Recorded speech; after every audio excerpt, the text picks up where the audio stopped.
बिस्मिल्लाहिर्रहमानिर्रहीम। अस्सलाम वालेकुम। आज का हमारा जो टॉपिक है, तो आज हम ये डिस्कस करेंगे कि जो आप एग्ज़ाम के अंदर पेपर को अटेम्प्ट करने का मेथड कैसे होना चाहिए। तो याद रहे कि जब आप पेपर दे रहे होते हैं, तो आप जब पेपर दे देते हैं, तो पेपर चेकर के पास जब पेपर जाता है, तो आपकी ना कोई पिक्चर उसके पास जाती है और ना ही आपको वो जानता है कि आप कौन हैं। तो जस्ट और जस्ट आपका जो जाता है पेपर जाता है और पेपर के ऊपर लिखा हुआ जो आप जिस मेथड के ज़रिए लिखते हैं और जो कुछ लिखते हैं वही पेपर चेकर के पास जाता है।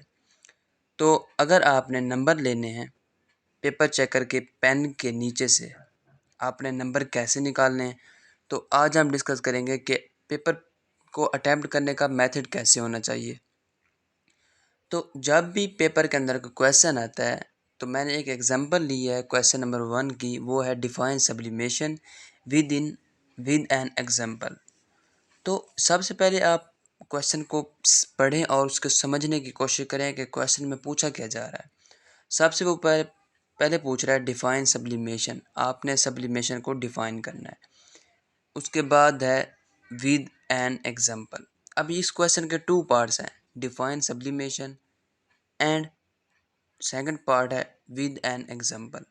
सबसे पहले आप सब्लिमेशन को डिफाइन करेंगे और उसके बाद एक एग्जांपल देंगे। उसके बाद आपने देखना है कि क्वेश्चन है कितने मार्क्स का। अगर 2 मार्क्स का है तो आप डिवाइड कर लें कि एक क्वेश्चन है डिफाइन सब्लिमेशन जो है वो 1 मार्क्स उसका है और 1 मार्क्स एग्जांपल का है। तो अब डिफाइन सब्लिमेशन हम कर रहे हैं। तो sublimation, the process in which a solid when heated vaporizes directly without passing through the liquid phase, and these vapors can be condensed to form the solid again. It is called a sublimation. It is frequently used to purify a solid. तो अब आप देख रहे होंगे कि जो लिखा हुआ है without passing through the liquid phase, तो इसको मैंने एक स्पेसिफिक कलर के साथ क्यों मेंशन किया है या इसको मैंने पॉइंटर के साथ क्यों लिखा है, हाईलाइट क्यों किया है। तो ये देखें, जब आप पेपर के अंदर लिख रहे होते हैं तो आप जब डेफिनेशन लिखते हैं तो आपने देखना होता है कि उस डेफिनेशन के अंदर आपका मेन पॉइंट कौन सा है। तो जिस तरह देखें सब्लिमेशन, अगर हम नॉर्मल रूटीन में देखें तो क्या होता है, जब हम फ़र्ज़ किया जो आइस होती है, बर्फ़ होती है, वो सॉलिड होती है। जब हम उसको हीट करते हैं तो वो सॉलिड से लिक्विड मतलब वाटर बन जाता है। तो जब हम उसको दोबारा हीट करते हैं तो फिर वाटर से गैसियस मतलब वेपोराइज़ हो जाता है। तो ये 3 फेसेस से गुज़र के जो सॉलिड होता है वो वेपोराइज़ होता है। तो उसको हम वेपोराइज़ेशन भी कह सकते हैं। तो एक होता है सब्लिमेशन। सब्लिमेशन में ये होता है कि आपका जो सॉलिड है, फ़र्ज़ किया हम आइस की ही एग्ज़ाम्पल लेते हैं, बर्फ़ की। तो अब जब हम उसको हीट करें तो वो वाटर के अंदर चेंज ना हो, लिक्विड फ़ेज़ में चेंज ना हो, डायरेक्ट वेपोराइज़ हो जाए।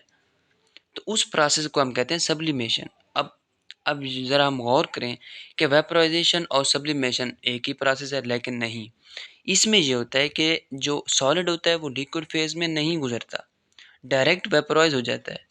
तो ये जो मेन इम्पॉर्टेंट इसमें इस डेफिनेशन के अंदर बात है, वो ये है कि जो आपका सॉलिड होगा वो लिक्विड फ़ेज़ से नहीं गुज़रेगा।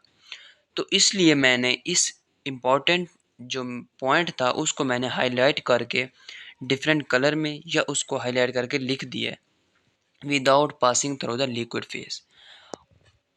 तो इसको मैंने लिखा है, तो जब एग्जामिनर चेकर होगा तो जैसे ही उसकी नज़र इस हाइलाइटेड या इस कलर्ड वर्ड्स के ऊपर पड़ेगी, तो वो जैसे ही इसको रीड करेगा तो उसके माइंड के अंदर ऑटोमेटिकली क्लियर हो जाएगा सब कुछ। तो वो बाकी डेफिनेशन पढ़े बगैर आपको मार्क्स दे देगा। तो उसके बाद आता है ये देख एग्जांपल। अब एग्जांपल का भी तो एक नंबर है। तो आपने example such as solid, ammonium chloride, iodine, naphthalene, benzoic acid, ये सब्लिमेशन के प्रोसेस से गुजरते हैं। ये तो हो गई अगर आप इंग्लिश में अटेम्प्ट कर रहे हैं, इंग्लिश मीडियम में। तो अगर हम बात करें कि उर्दू मीडियम में कैसे अटेम्प्ट किया जाता है, तो उर्दू मीडियम में ये होता है कि सबसे पहले आप क्वेश्चन नंबर, जो मेन बात होती है कि आपने अटेम्प्ट अच्छे तरीके से करना है। जो चेकर है वो आपको आपके पेपर को ऐसे देख के ही आपको मार्क्स दे दे। तो जो आप जब आप पेपर कर लेते हैं तो आपने जो एग्ज़ाम पेपर चेकर होता है, तो आपने उसके पेन से नंबर निकालना आपका काम है। उसने ऐसे नहीं दे देने, ना वो ये आपको जानता है, तो उसके पेन के नीचे से नंबर निकालना आपका काम है।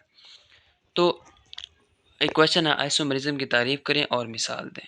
तो इसके भी वही 2 पार्ट हैं, आइसोमेरिज़्म की तारीफ़ करें और मिसाल दें। एक नंबर होगा आइसोमेरिज़्म की डेफ़िनिशन का और एक मार्क्स होगा एग्ज़ाम्पल का। तो आइसोमेरिज़्म अगर कंपाउंड्स का मॉलिक्यूलर फ़ॉर्मूला एक जैसा हो, लेकिन उनके मॉलिक्यूल्स में एटम की तरतीब या स्ट्रक्चर फ़ॉर्मूला मुख्तलिफ हो, तो ऐसे कंपाउंड्स एक दूसरे के आइसोमर्स कहलाते हैं। तो ये डेफ़िनिशन बिल्कुल ऑथेंटिक और अच्छे तरीके से हो गई। और आप लिखने का स्टाइल भी देख लेंगे, अगर आप ऐसे लिखेंगे तो एक अट्रैक्टिव सा पेपर बन जाता है।